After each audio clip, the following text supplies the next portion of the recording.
Hi Chivermanos, how is it going? It is the 8th of May, yes, which means that today we are commemorating the 118th anniversary since the foundation of our beloved Chivas Rayadas de Guadalajara, which came to be on a day like today, on an 8th of May of 1906, under the name of Unión Football Club, which 2 years later changed into Guadalajara Football Club.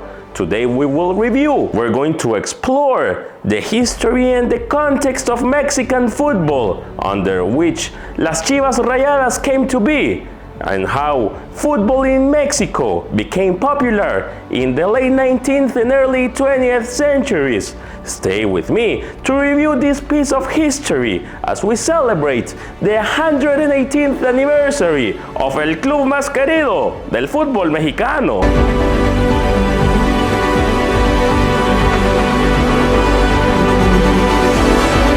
The 19th century was the stage for the Industrial Revolution, and Mexico onboarded this change through the late 19th and early 20th centuries, when English and Scotch engineers arrived to Mexico to build railways and brought along with them this hobby called football. The practice of the British, as well as the curiosity of the Mexicans, attracted by this new form of exercise and recreation, enabled an unstoppable football fever throughout the country. Various athletic associations, which also incorporated the practice of football, started to appear across Mexico.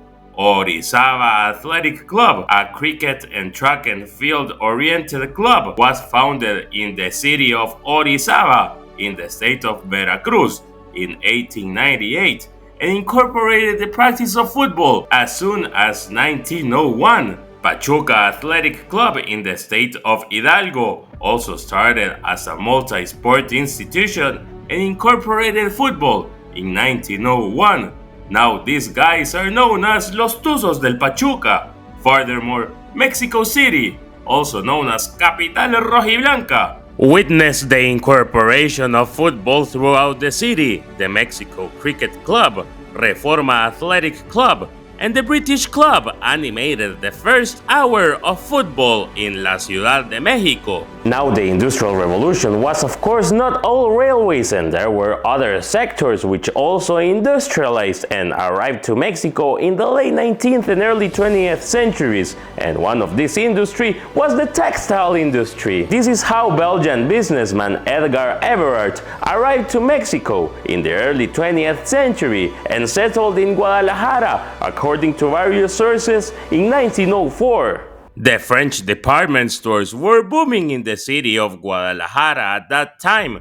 From then on, Everard met Calixte Gas, a French businessman also settled in Guadalajara and also fond towards this phenomenon called football.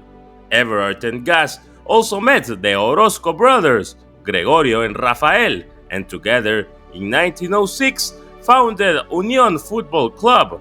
This new football club derived from a French department store called La Ciudad de Mexico, located near the Guadalajara city center, and disputed its first match in a white jersey against the team of Gimnasio Atlético Occidental. There were two significant changes that took place in the first 2 years of the club's existence. Firstly, the change from white to red and white jerseys, a decision taken by then manager and president Rafael Orozco, who took Everett's suggestion of adapting the red and white in consonance with the colors of Everett's city flag, the city of Bruges in Belgium. Secondly, on the 26th of February of 1908, just under 2 years after the club's foundation, the club adapted the name of the city and renamed itself from Unión Football Club to Guadalajara Football Club. There were two significant changes that took place in El Guadalajara's footballing context from the early decades to what we know today, and both changes took place in 1943. Since its birth in 1906, all throughout the arrival of professionalism to Mexican football in 1943, El Guadalajara counted with footballers from Belgium, France, Spain, and Mexico, and it was not until the 1943-44 season that the club decided to count with only Mexican footballers in its squad. Secondly, and regarding that amateur era in Mexican football which coexisted with El Guadalajara's early decades, we've got to say that between 1908 and 1943, the main tournament for El Guadalajara was the Liga Amateur de Jalisco, popularly known as the Liga de Occidente, out of which El Guadalajara conquered 12 championships. It was a time where el fútbol tapatío was booming, and the state of Jalisco counted with various clubs who competed in La Liga de Occidente.